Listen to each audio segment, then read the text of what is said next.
हमारे देश में अक्सर पुलिस प्रताड़ना और कस्टोडियल डेथ की खबरें हमें दुखी करती हैं। अक्सर देखा जाता है कि वर्दी की आड़ में रसूखदार लोग सच को दबा देते हैं, लेकिन आज की कहानी एक ऐसी ऐतिहासिक जीत की है जिसने साबित कर दिया कि कानून से ऊपर कोई नहीं है।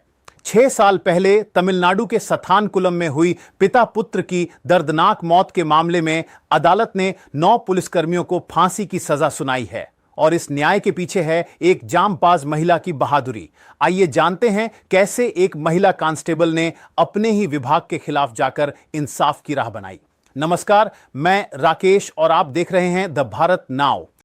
यह मामला साल 2020 का है। कोविड लॉकडाउन के दौरान पी जयाराज और उनके बेटे जे बेनिक्स को सिर्फ इसलिए हिरासत में लिया गया क्योंकि उनकी मोबाइल की दुकान तय समय से थोड़ी देर ज्यादा खुली थी। लेकिन उस रात सथानकुलम थाने के अंदर जो हुआ उसने पूरे देश की आत्मा को झकझोर दिया। पिता पुत्र को बेरहमी से घंटों तक यातनाएं दी गईं, जिसके कारण कुछ ही दिनों में उनकी मौत हो गई।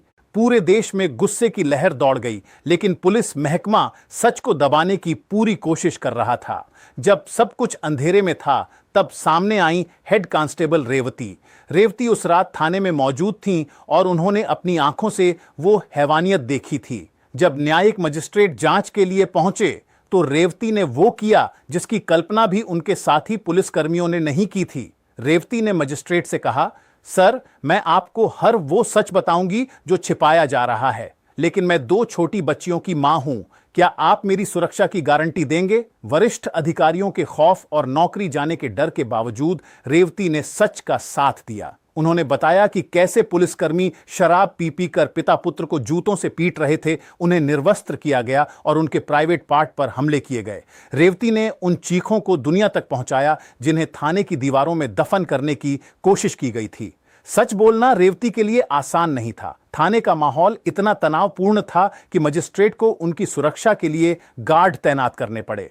उनके साथी पुलिसकर्मी उन्हें धमका रहे थे, उन पर दबाव बना रहे थे, यहां तक कि वो शुरू में अपने बयान पर दस्तखत करने से भी डर रही थीं। लेकिन मद्रास हाईकोर्ट के हस्तक्षेप और सुरक्षा के आश्वासन के बाद उन्होंने एक एक अपराधी की पहचान की और सीसीटीवी फुटेज के जरिए उनकी संलिप्तता साबित की।